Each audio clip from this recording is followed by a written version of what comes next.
Hello students welcome to our all exam knowledge channel. तो एटा गोटे लेटर आछि अपकमिंग वैकेंसी एसओ रिगार्डिंग पिला माने तो मु भाबली जते भी एस्पिरेंट स्टूडेंट्स अछंती समस्त को जणै दिए। एटा देखि परतुबे 21/2/2025 रो लेटरटा पिला माने जोथिरे की fill up the post of assistant section officer in advocate general Odisha पिला माने। तो डिटेल देखिबा देखंतु आपन मानकर एथिरे इनवाइट करा हिची reference to city M director से that it has been proposed to 29 number of assistant section officer base level in the offices of Advocate General Odisha Kotak.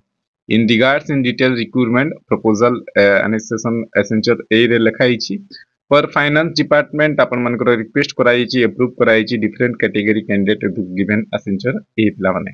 तो बेसिकली कहया गले अपन मनकर आगु एसओ वैकेंसी आसीबाकू जाउ अछि पिला माने।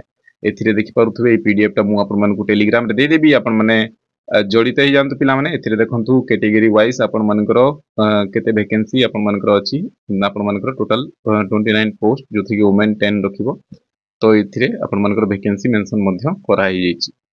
तो मु भाबली जते भी एस्पिरेंट स्टूडेंट्स अछंती समस्त को जणै दिए समस्त प्रिपरेशन करिवे एबेठु नोटिफिकेशन बाहरला परे तो समस्त प्रिपरेशन करिवे ता आगुरु एबेठु अपन माने प्रिपरेशन करंतु। समस्त को बेस्ट ऑफ लक। आउ या पई किछि भी अपडेट आसैबो किछि भी अपन मनकर नेक्स्ट किछि भी अपडेट आसीबो मु अपन मनकु आज जणै देबी चैनल रे। तो चैनल इन्फॉर्मेशन भल लगा लाइक कर देबे सांग मान सहित शेयर कर देबे चैनल को सब्सक्राइब कर देबे पिला माने। तळे डिस्क्रिप्शन लिंक देछि टेलीग्राम रे सेतिरे मध्य जड़ित हो जो पिला माने पीडीएफ पाइया पई। तो पुणी थरे देखा हबा नेक्स्ट किछि अपडेट रे ए वीडियो देखिबा धन्यवाद। Thank you.